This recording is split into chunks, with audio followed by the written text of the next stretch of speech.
તેમને 64 વિષયો અને 11 ભાષાઓનું જ્ઞાન ધરાવતા હતા. દલિતો અને પીડિતો માટે પોતાનું જીવન સમર્પિત કરનાર એટલે કે ડોક્ટર બાબા સાહેબ આંબેડકર. हर नारी का हक दिलाए भीम ने, हर नारी का हक दिलाए भीम ने, और लोग कहते हैं क्या किया है भीम ने, और लोग कहते हैं क्या किया है भीम ने, मुझे मेरे वजूद से वाकिफ कराया है भीम ने, मुझे मेरे वजूद से वाकिफ कराया है भीम ने. ડોક્ટર બાબા સાહેબ આંબેડકરે મહિલાઓ માટે ઘણું બધું યોગદાન આપ્યું છે. શિક્ષણ મેળવવાનો અધિકાર, દત્તક બાળક લેવાનો અધિકાર, ડોક્ટર બનવાનો અધિકાર, IPS, IAS officer, collector, engineering, પ્રધાનમંત્રી, રાષ્ટ્રપતિ, વિવિધ ક્ષેત્રે પદો મેળવવાના અધિકાર આપ્યા છે.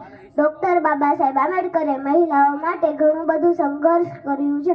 જો આ સંઘર્ષ ન કર્યું હોત તો સુનીતા વિલિયમ ચંદ્ર ઉપર ન જઈ શક્યો અને હું અહીંયા સ્ટેજ ઉપર બોલી ન શક્યો. હું મારી દ્રષ્ટિએ કહું તો મહિલાઓના ભગવાન એટલે કે डॉक्टर बाबा साहेब आंबेडकर. यह दिन है अभिमान का, है भारत माता के नाम का, यह दिन है अभिमान का, है भारत माता के नाम का. नहीं जाएंगे रक्त व्यर्थ, नहीं जाएंगे रक्त व्यर्थ, वीरों के बलिदान का, वीरों के बलिदान का. पानी न हो तो नदियाँ किस काम की, आंसू न हो तो आंखें किस काम की, दिल न हो तो धड़कन किस काम की. अगर हम वतन के काम न आए तो ये जिंदगी किस काम की, अगर हम वतन के काम न आए तो ये जिंदगी किस काम की. जय भीम.